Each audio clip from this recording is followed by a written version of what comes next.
question we are raising, is the Supreme Court verdict on gay rights regressive? Criminalizing gay rights, is that judgment regressive? Joining me now in the studio, Father Dominic Emmanuel, Director Communication at the Delhi Catholic Archdiocese, Indira Jaisingh, Additional Solicitor General of the country, Derek O'Brien, who's come in his capacity as quizmaster and author. You remember, he's also a Trinamool Congress MP, Amol Palekar, actor and filmmaker. He made a film on the subject. Nandita Das, actor who's acted in that famous film Fire, which looked at that subject with great sensitivity. And Parmesh, Shahani, author of Gay Bombay. Appreciate all my guests joining us. Indira Jaisingh, I want to come to you first as a lawyer and an additional Solicitor General. Prima facie, do you see the Supreme Court ruling reversing the High Court order that had decriminalized homosexuality to be against the right to equality guaranteed under the Constitution under Article 14. Article 14, Article 15 and Article 21 were the basis of the High Court order that decriminalized homosexuality. Indeed, I do see it as a negation of the right to equal protection of laws. I also see it as the negation of the very basic and most fundamental of all rights, the right to life, guaranteed by Article 21. I do think that it's the duty and responsibility of judges to rise above their own biases and behave like true judges and decide cases in accordance with the constitutional mandate and in accordance with what the Delhi High Court so rightly described as constitutional morality. So yes, the answer to your question is right. Rajdeep, if I can make a correction to what your reporter had to say. Yes. He said the Attorney General appeared in the High Court. He did not. Right. The Attorney General appeared in the Supreme Court of India, and he pointed out that up until the time when the Indian Penal Code was introduced in 1860, right, homosexuality was never an offense in India.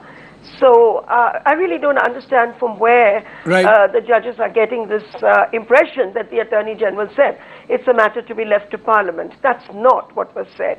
But you seem to be suggesting that you saw somewhere the bias of the judges, their mindsets creeping into this judgment. That's troubling. If people are going to use their personal biases to influence a judgment which can have such huge ramifications.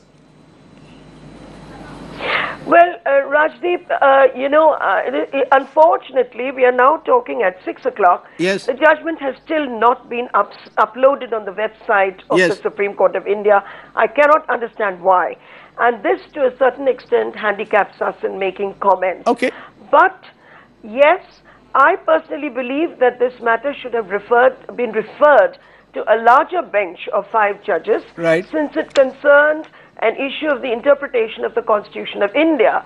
And if the judges were inclined to set aside a judgment of the Delhi High Court, I do believe the right course would have been to refer it to a larger bench. Okay. Nandita Das, do you feel a sense of disappointment today? The court has let the entire liberal, progressive voice in this country down by the nature of this judgment?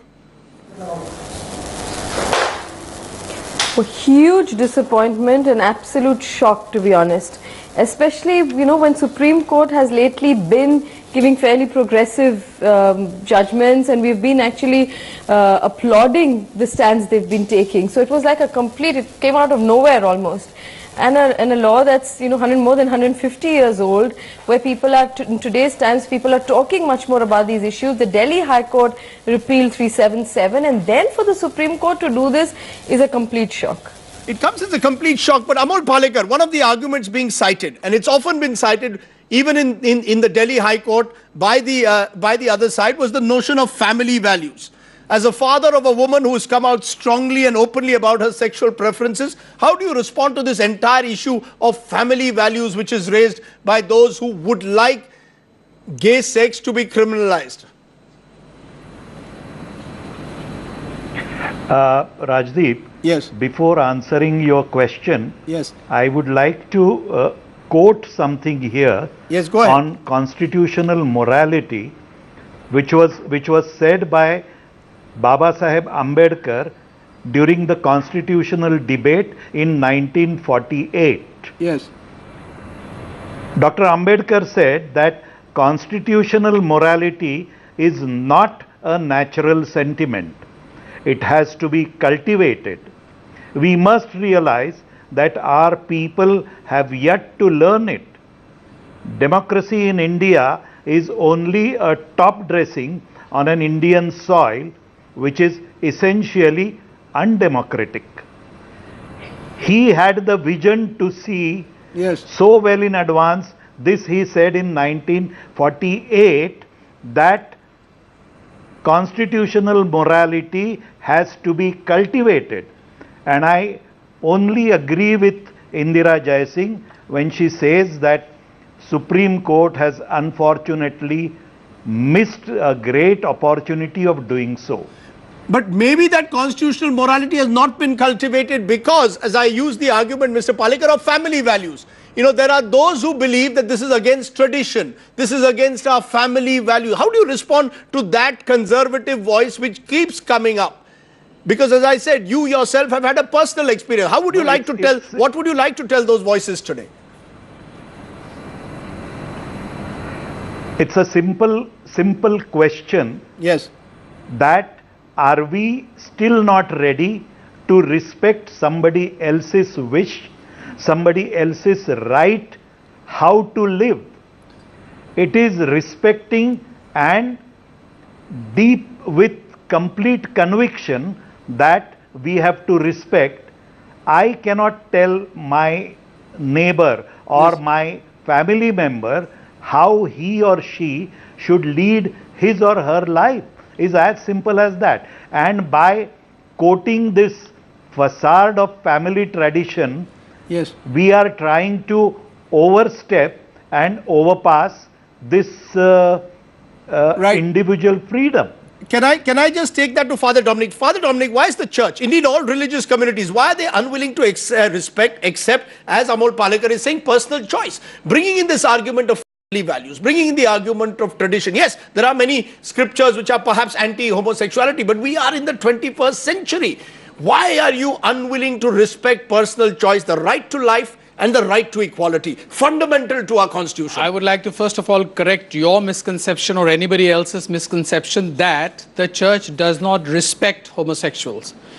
The Catechism of the Catholic Church 2327, I think, very clearly mentions that such people with different orientation, they have a different orientation, they must be accepted with respect and with compassion. With equality. The church must recognize also the concept of equality. Surely that was fundamental to Christianity. Absolutely. Why they are not disallowed so to then come why and do you eat raise with the issue of family values? Why do you raise the issue then of family values which has been raised and which in a sense will get buttressed today after what the Supreme Court has said? Simply because a family cannot continue if two men or two women keep meeting in sexual relationships. The family cannot proceed. I mean, the creation for which God has made sex, that cannot proceed. And how will the creation go on? Where will the families go?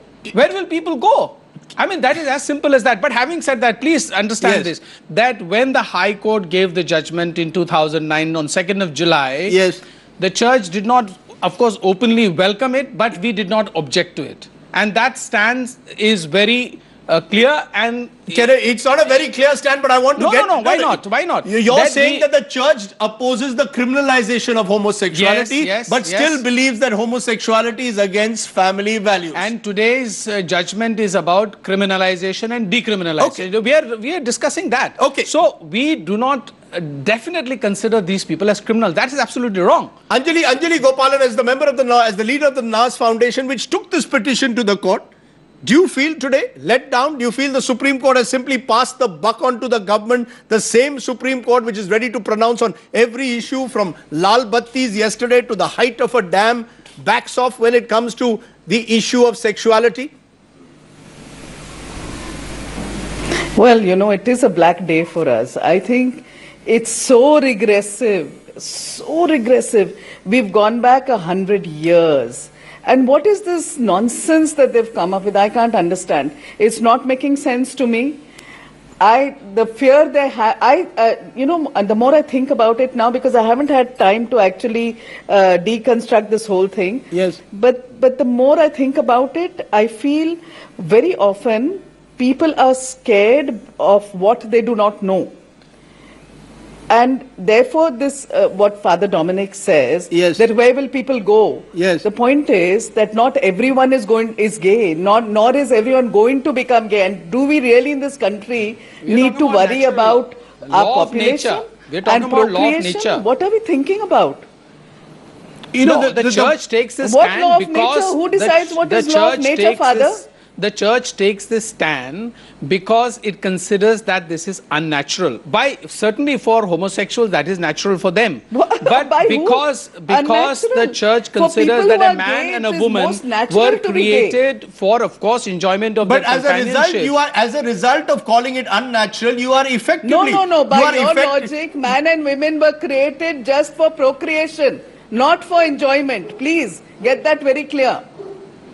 You know, the whole notion of unnatural is troubling. Let me come to you, Derek O'Brien. Derek O'Brien, you know, you are a proud Catholic. You are one of the few politicians also who has come out openly against this court judgment in support of gay rights. And yet, I don't see politicians coming out strongly. I don't see enough politics. Is it simply because there is a worry about social conservatism in this country that perhaps if you come out openly in support of gay rights, will there be a backlash? Is this simply Indian society still to come to terms with a new order, in a sense, with new value systems? Is there still that old order which is preventing many people from coming out and speaking out openly, particularly in the political class?